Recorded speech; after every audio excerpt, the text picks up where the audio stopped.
I think during this time right now, you need someone who understands county government. I served and was elected twice, served 6 years as council president, was elected countywide, so I have an understanding of the whole county.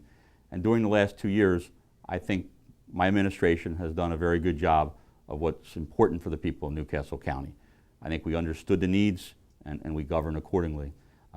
You know, I grew up in Newcastle County. I've lived here all my life.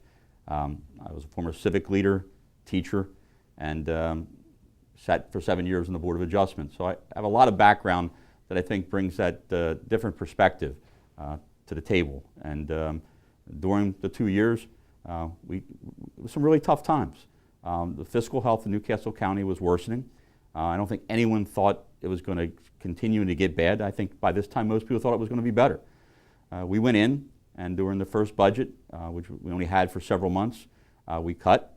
The second one, we cut. The third one, we cut. So we've cut $22 million over 3 years, but we haven't cut services, we haven't raised taxes, we haven't laid off an employee, and we still have a reserve to give us the cushion if the economy does not come back anytime soon. It's always economic, because if you don't have your fiscal house in order, you can't do any of the other things that government's required to do. Our major function is public safety, but if we don't have our fiscal house in order, I can't do what I need to do in public safety. What we've been able to do was shift finances and put more money into public safety. So presently we have the highest authorized strength in police. We hired more 911 call takers, and we're expanding our paramedic services. That's what the public said they wanted. So by getting our house in order, financial, we were able to increase funding in that area. The second, and probably the area that I am also proud of, is trying to create jobs. You know, there's still people in Newcastle County hurting. And what we've been able to do, by one, we're hiring police and paramedics, there's a job, but we invested in our own infrastructure, putting money in our sewer system, building libraries that were promised, and even taking our own buildings and making them more energy efficient. We've hired people, local people, and given people jobs.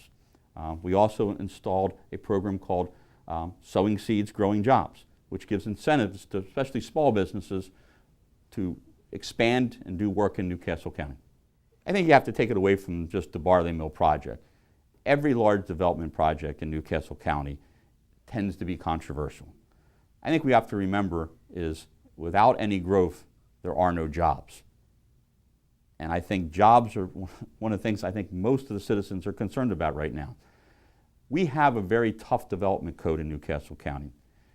We have congruencies where you have to make the roads better and put money into schools and things.